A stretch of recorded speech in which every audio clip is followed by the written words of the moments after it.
ক্ষমতার পালা বদলে পাল্টে গেল ধানমন্ডি ৩২ নম্বরের চিত্র। শোক দিবসকে ঘিরে ছিল না কোনো আয়োজন, দেখা যায়নি দলের পরিচিত কোনো মুখ। তবে শক্ত অবস্থান ছিল ছাত্র জনতার। স্বৈরাচার আওয়ামী লীগ ও তার দোসরদের যে কোনো ষড়যন্ত্র রুখে দিতে গত রাত থেকেই ৩২ নম্বরের আশপাশের সড়ক দখলে নেয় তারা। বিস্তারিত জুনায়েদ আল হাবিবের রিপোর্টে। 15 আগস্টকে ঘিরে গত কয়েকদিন ধরে সামাজিক যোগাযোগ মাধ্যমে বেশ সরব ছিলেন আওয়ামী লীগ ও তার অঙ্গ সংগঠনের নেতাকর্মীরা।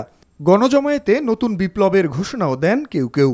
এমন পরিস্থিতিতে স্বৈরাচারদের ষড়যন্ত্র মোকাবেলায় অবস্থান কর্মসূচির ঘোষণা করে বৈষম্য বিরোধী ছাত্র আন্দোলন সহ বিভিন্ন রাজনৈতিক দল।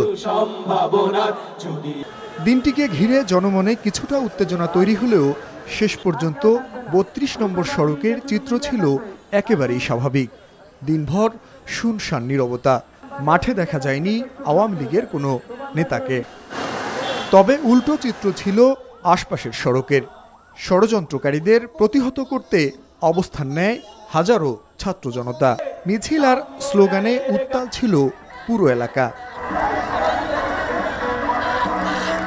ছাত্র জনতার তোপের মুখে পড়তে দেখা গেছে বেশ কয়েকজন আওয়ামী লীগ সমর্থককে। জনতার অবস্থান কর্মসূচিতে বিশৃঙ্খলা তৈরি করতে পারে এমন সন্দেহে কয়েকজনকে আটক করতেও দেখা গেছে।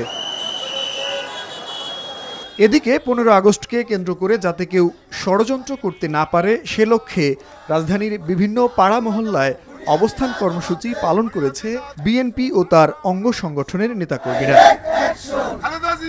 জুনায়েদ আল হাবিব, NTV নিউজ, ঢাকা।